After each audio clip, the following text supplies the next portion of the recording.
आज मुझे बड़ी खुशगवार हैरत हुई। तकरीबन जुमला मेंबरान साहिबान हमारे पाकिस्तान तहरीक इंसाफ के मैनेज बड़े प्यार, बड़े चाव, मोहब्बत से मिले। मैं उनकी इज़्ज़त अफ़ज़ाई पे मशकूर हूँ और बल्कि मीटिंग में मुझे वेलकम किया गया।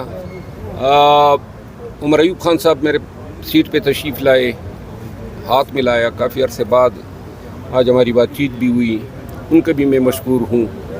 बाकी जो है इजलास के अंदर जो है मैं बोला हूँ आज, और मैंने क़यादत को, पार्टी की पार्लिमानी कमेटी को मेरे साथ जो रवा रखे गए ज़्यादतियाँ हैं उन सब पे मैंने जो है उनको आगाह किया और मैंने बताया कि ये जो इक़दामात हैं इनसे पार्टी को नुकसान हुआ है, और तमाम जो इल्ज़ामात, काउंटर इल्ज़ामात सब मैंने बयान किए। तो बहरहाल बड़े तहम्मुल से सब ने सुना और मैंने भी पार्टी में इत्तेहाद और इत्तेफाक के लिए उसमें अच्छी बातें कही।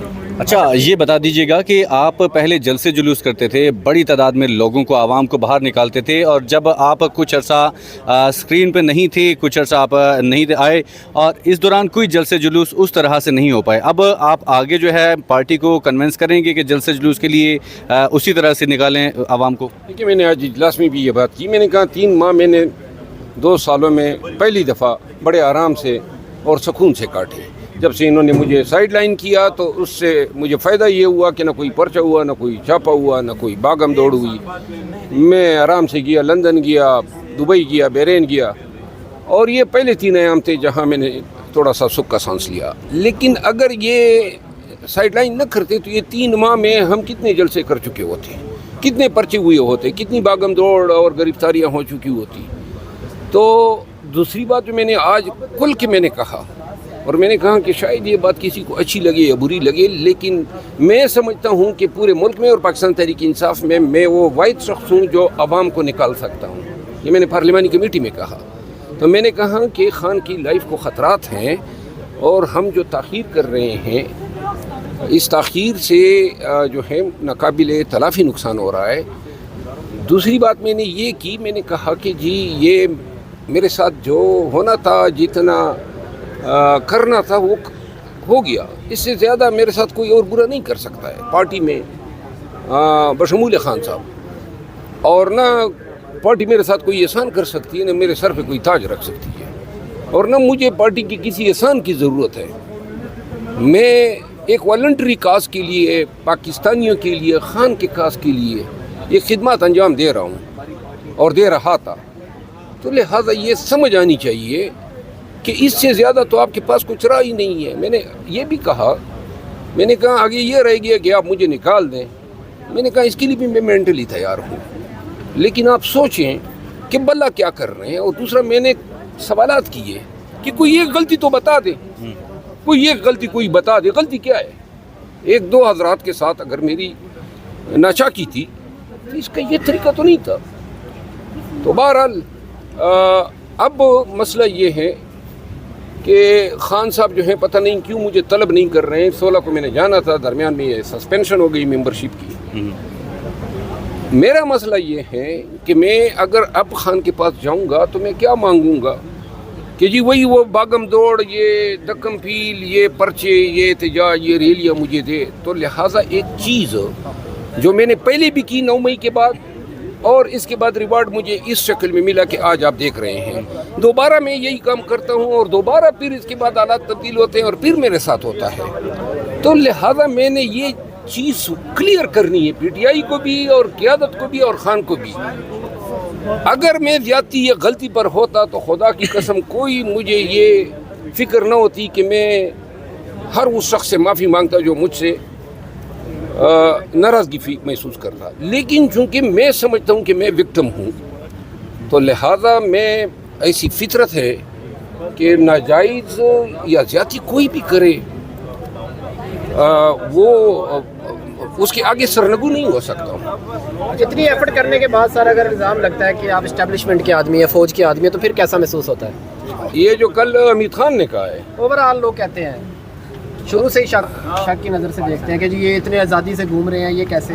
آزادی سے کیا مطلب؟ میں کوئی جانور ہوں کہ کوئی کسی اس میں آپ نے باندھنا ہے؟ وہ سارے یہ جو پھر رہے ہیں یہ آپ کو نظر نہیں آ رہے ہیں یا میں نظر آ رہا ہوں؟ یعنی میری کیا مماثلت کوئی کر سکتا ہے؟ دیکھیں کوئی اور دلیل نہیں ہے، کوئی آپ شہادت دیں، کوئی دلیل دیں، کوئی منطق کا حوالہ دیں، فلاں نے کہا فلاں قادیانی ہو گیا تو بس جی اس کو قادیانی سمجھو۔ میں شاید یہ سمجھتا ہوں کہ 16 تاریخ کو میری خان کی ملاقات جو مؤخر ہوئی ہیں وہ بھی اسٹیبلشمنٹ کا کام تھا، کیونکہ مجھ سے تو سب سے زیادہ تکلیف مجھ سے ہیں، اور کون یہ نہیں چاہے گا کہ خان کے لیے جدوجہد نہ ہو، احتجاج نہ ہو، ریلیز نہ ہو؟ صرف اور صرف وہ نہیں چاہتے ہیں جن کا سب کو پتہ ہے۔ اچھا، خان صاحب نے نئے انتخابات کا عندیہ دیا ہے کہ نئے انتخابات ہوں، تیاریاں پکڑیں، آپ کو نظر آ رہے ہیں نئے انتخابات؟ مجھے علم نہیں ہے کہ، کیونکہ میری خان صاحب سے ملاقات نہیں ہوئی ہے۔ موجودہ پاکستان کی سیاست اور پاکستان کے حالات اور قوانین تو ایسے ہی ہیں کہ کبھی بھی بارش ہو جاتی ہے، لہذا کوئی پاکستان کے بارے میں آپ وثوق سے بات نہیں کر سکتے۔ اچھا، مذاکرات کی باتیں بھی چل رہی ہیں۔ اسٹیبلشمنٹ کے آدمی ہیں تو اگر آپ کی روحیت بحال نہیں کی جاتی تو آپ کا فیوچر پلان کیا ہے؟ دوبارہ ذرا سوال کریں، آپ کون سے چینل سے؟ میں پبلک پرویو نیوز پیپر سے ہوں۔ ہاں پبلک پرویو نیوز پیپر سے، ڈیلی پبلک پرویو سے۔ اچھا، آپ کے اوپر یہ الزام آتا ہے کہ یہ الزام آپ اپنے پاس رکھیں۔ ٹھیک ہے۔ آپ کے اوپر الزام آتا ہے کہ یہ چشمے آپ نے 2 نمبر پہنے ہوئے ہیں، آگے کوئی سوال کریں۔ شیر افضل مرول صاحب، آپ نے کہا کہ آپ کو اگر تحریک کو لیڈ کرنے کی ذمہ داری سونپی جاتی ہے تو آپ کو کسی این او سی کی ضرورت نہیں پڑے گی، نہ آپ این او سی مانگیں گے، تو یہ بات کیا آپ نے آج قیادت کے سامنے رکھی اور اس پر ان کا کیا موقف تھا؟